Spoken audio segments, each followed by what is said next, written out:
Moin Leute, Showmo von VR, ich bin Mutansen und es ist mal wieder Zeit für die PlayStation VR 2 Spieler-News. Es haben sich ein paar neue Sachen angesammelt hier und dort und ein paar Informationen. Das ist immer das Format, in dem ich so die aktuellsten Geschichten über Release-Dates, Ankündigungen, im Store erschienene Versionen erzähle.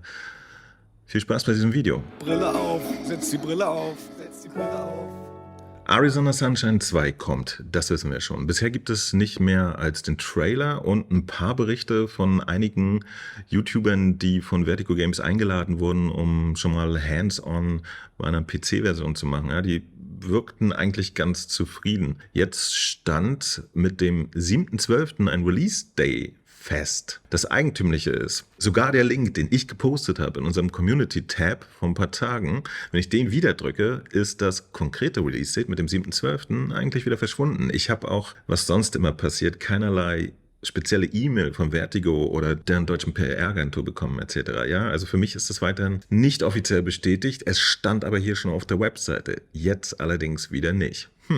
Ich hoffe, das hat nichts zu bedeuten und dass sie da vielleicht einen größeren Promotion-Anlauf machen oder sowas. Auf jeden Fall gab es schon ein Release-Date mit dem 7.12., was natürlich fantastisch wäre. Da hätten wir dann zu Weihnachten ein wunderschönes Spiel.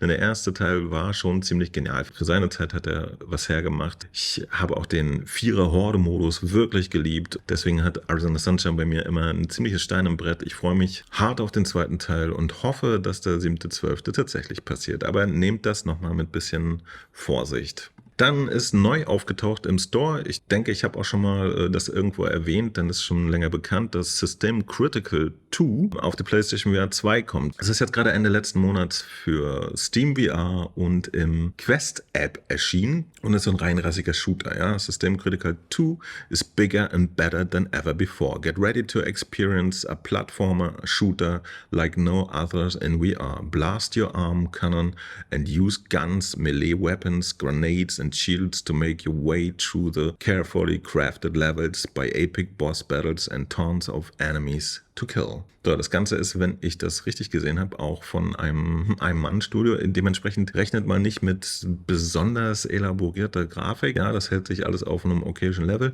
Ich denke mal, ich werde euch jetzt hier gerade ein bisschen Trailer reinschneiden. Werden wir uns angucken. Wie gesagt, die Steam-Version ist schon draußen. Einige Leute vergleichen das auch so ein bisschen mit so einem Metroid-Titel. Das war ein ziemlicher Klassiker auf dem Nintendo, soweit ich weiß. Heute offiziell, ich wusste das schon seit ein paar Tagen, Breachers kommt auf die PlayStation VR und das jetzt auch schon im November, also gleich nächsten Monat. Das Konzept dahinter ist im Prinzip ein Rainbow Six Siege für VR. Ja?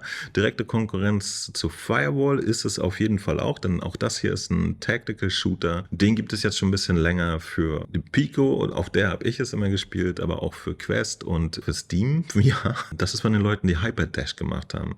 Hyperdash war auch schon ein super schön aussehender, gut funktionierender Arena-Shooter und Breachers ist jetzt der Vorstoß des Studios in die Tactical-Shooter-Bereiche. Das hat so ein bisschen leicht Science-Fiction-Anmutung und vor allen Dingen bei Triangle Factory, dem Entwickler, ist es eigentlich immer so, dass schon die Alpha-Version total sauber laufen, ja, also dass man immer denkt, so alter Schwede, andere Spiele sind nicht mal, wenn sie released werden, so finished.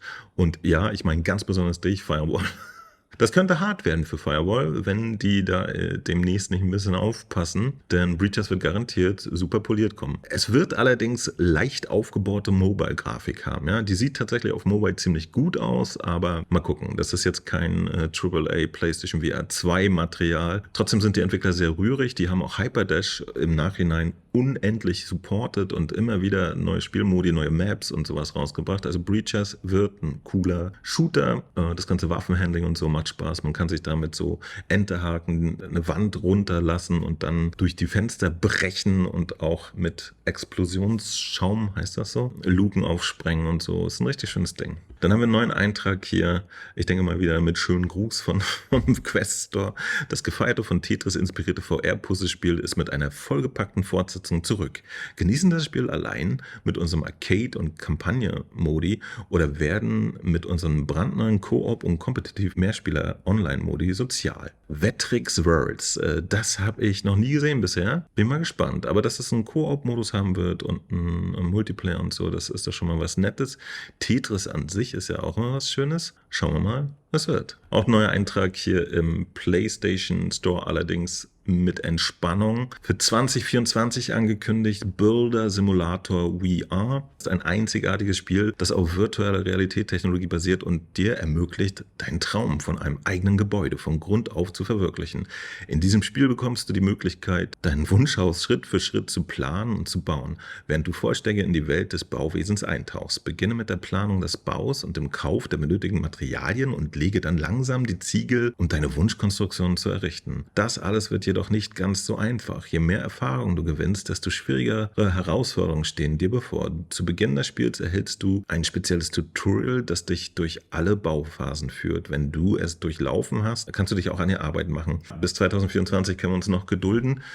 Klingt ja ganz interessant, ja. Ich persönlich bin ja nicht so ein Typ für solche Geschichten. Ich habe jetzt auch mit diesem Cities VR irgendwie nichts anfangen können, weil mir das einfach zu viel Arbeit ist, sich da reinzuarbeiten. Aber es wird seine Freunde finden und ist doch einfach schön, dass sowas da ist. Dann habe ich was Interessantes zu TOS. Ihr erinnert euch dieses kleine, sehr knallbunte Springen-Spiel. Ja? Ihr seid so ein Affe und springt da durch die Welt. Das macht tatsächlich erstaunlich viel Spaß. Meine einzige Kritik dabei war, irgendwie wäre das geiler mit einem Multiplayer-Modus und scheinbar haben die Entwickler das gehört. Es war wohl offensichtlich, ja, die haben bestimmt andauernd das Feedback bekommen. Und jetzt gibt es schon für SteamVR eine Multiplayer-Beta, wo man das ausprobieren kann. Ja? Ich denke, das wird früher oder später dann als Upgrade-Update auch für alle anderen Versionen kommen. Also behaltet es mal im Auge. TOS ist wirklich eine spaßige Geschichte und spätestens irgendwie mit mehreren Leuten dürfte das dann richtig witzig sein. Und das habe ich jetzt auch schon an einer anderen Ecke erwähnt und jetzt ist es einfach mal da. The World of The Last Clockworker is now multilingual. Also, The Last Clockworker hat jetzt deutsche Sprache. Was ich noch nicht genau weiß, meint ihr jetzt damit die Untertitel oder wirklich die Sprache im Spiel? Man findet da nämlich lauter so Kassettenrekorder waren das, glaube ich, und da wird einem ständig was vorgelabert. Das werde ich mal überprüfen, ja, wenn das jetzt komplett in Deutsch ist das wirklich ein erheblicher Mehrwert, weil halt viel erzählt wird. Mit der eigentlichen Spielmechanik, mit diesen ganzen Physik, sich selbst Klon-Ding und so, bin ich ganz gut klargekommen, aber ist ja natürlich auch schön, wenn man die ganze Story drumherum eine Tiefe steht. Und die VR Monkeys mit ihrem Galaxy Card. Ich habe schon oft von dem kommenden Update berichtet und voilà, heute am 17.10. ist es soweit. Heute kommt es tatsächlich raus für PlayStation VR 2, 17. Oktober. Das bringt dann neue Maps mit, die neuen Steuermöglichkeiten mit Lenkrad und so weiter und dann halt auch eine grafische Verbesserung. Werden wir mal reingucken. Ich bin mal gespannt, wie das dann wirklich aussieht, weil das war einer der Titel, der auf jeden Fall bei Release noch ganz schön unscharf war. Ja, muss nicht sein auf einer PlayStation VR. Und apropos DLC, natürlich darf auch Walkabout Minigolf dann nicht fehlen. Auch die haben zum Halloween ein bisschen was am Start. Das Widows Walkabout. Ja, das kommt am 19. Oktober raus. Bringt Spieler in ein mysteriöses Herrenhaus. Voller Überraschungen und Hinweise auf eine geheime Geschichte. In dem viktorianischen Anwesen warten neue Mechaniken, geisterhafte Objekte und Kuriositäten. Ja, das ist natürlich immer nett. Die schlafen auch wirklich nicht. Da hat man auch was Neues zu tun.